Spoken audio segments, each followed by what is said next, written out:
So we're now up to Daf Chaf Hey. Reb Shimon de Loboy Kiddush Kometz. And the Gemara raises the following question. We said that Kometz requires not only the Kmitz itself scooping up the flour in his hand, but it also requires Kiddush, where he pours it into a Kli Sharis that's being held in the hands of another Kohen. But Rabbi Shimon doesn't have that second requirement. Ulaman di'omer Reb Shimon nami boy kiddush kometz, so that the Gemara says, if Reb Shimon doesn't require kiddush kometz, why is that so? After all, we had two different yalfuses on Chavdalad Amid Beis. We had a gzera shava of yad l'kmitza, and in addition, we had kahuna. And now we said that we need two of them, one for kmitza and one for kiddush, but Reb Shimon doesn't require kiddush. So why do we need two psukim? And even if you go with the Mandiyama who says that Reb Shimon does require kiddush, and it's not enough to do kmitza, but you have to take the kometz and put it into a klisharis to be mekadosh it, is b'smol achshure machshir. We just finished saying that if the kmitza was done in his left hand, then it's kosher. So yad derava lovely. Why do I need a gzera shava requiring yad yamin with regard to kiddush kmitza? I mean, even if Rav Shimon requires kiddush kmitza, but he could already derive yad yamin from kahuna.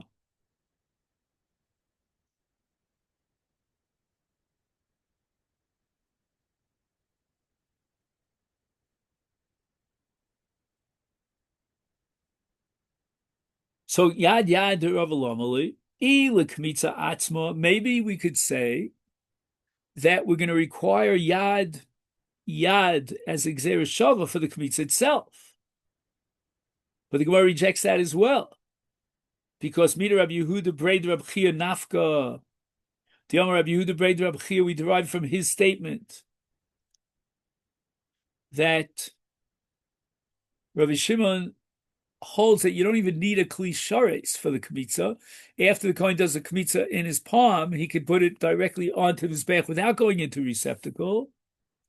And Rabbi Yehuda says, my time of the Rabbi Shimon, where did Rabbi Shimon derive his conclusion that you don't even need a kli shares, it could go directly from his hand, Diyama Kra, because the pasuk says, Kodesh Kadoshim hi kechatos ukeosham.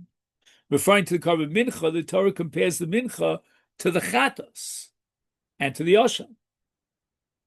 Bali ovda biyad, ovda biyamin kechatos. Bali ovda bekli, ovda besmol keosham.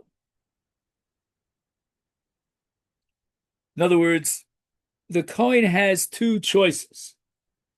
He could either do the avoda of the kometz by hand, directly onto the mizbeach, and then, if he chooses to do so, he needs to use his right hand, like in the case of nesinas dam hachatos, and then hence we understand why the Torah says about mincha kodesh kadosh kachatos. Or if he decides to receive the kometz in a klishares, which is another option, then the Torah says kodesh kadoshim hi ke'asham. And in the case of asham, small is sufficient.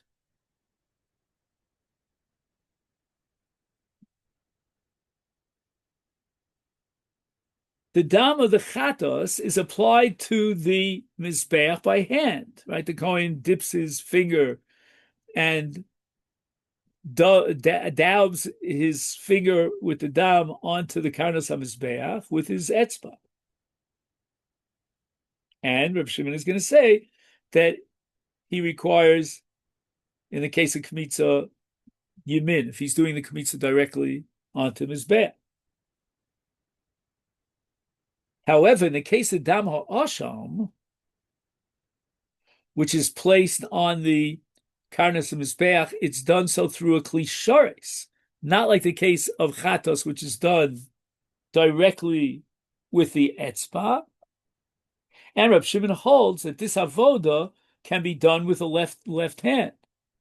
So in other words, Reb Shimon is interpreting the comparison between mincha and asham to teach us that the Kohen, if he chooses to be makabel the kmitza in a klishares, he could take that kmitza and pour it onto the mizbeach with a klishares, and he could do so with his left hand.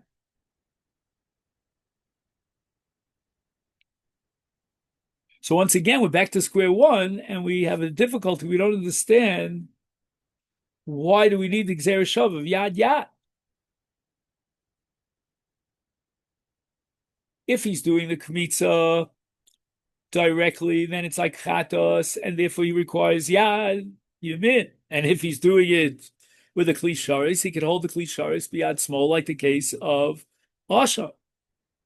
Lo nitzcha, why do we need the gzera shav? Says the Gemara, el lekometz minchas chote. Right, there's a certain mincha which has to be brought by a chote, and let's say it's a korban olav, he can't afford to bring an animal, he can't afford to bring a bird, so he brings what's called a mincha, meal offering. We discussed this in the past when we learned Masechta Horios, and that's called a minchas chote. And what's unique about the minchas chote is that this mincha is different than any other mincha, because in any other mincha, it's not enough to have flour in the kmitza in the mincha, but we have to add also shemen, and we have to add a certain spice, which is called frankincense. But in the case of minchas chote, then it's pure flour, nothing else, no administration. So the Gzera Shav is going to teach us that the kmitza of this korban has to be done with the right hand, just like the kmitza of any other korban mincha. I would have thought that since the Torah in the case of minchas chote is mekil and it doesn't require any admixtures, just pure flour, so maybe the Torah would say that even if it was done, the kmitza was done by a left hand, that should be sufficient. Is Hoil v'yomer Reb Shimon shelo yeh karbana mehudar, right? Salka da'itchamina Hoil shalom is ki kametz la b'smol namitis kasher, right? That the mincha offering is pure flour, no hidur, no what word can I use? No glorification by adding the oil and the frankincense. So therefore, even yad small would better be enough. It's low profile. Kamashmal, and therefore we need yad yad to teach me that the kmitza, even in the case of a minchas chote, requires yad yamin. And this leads us to the Mishnah here on Daf Chav Hey. Wishing you a good Moed.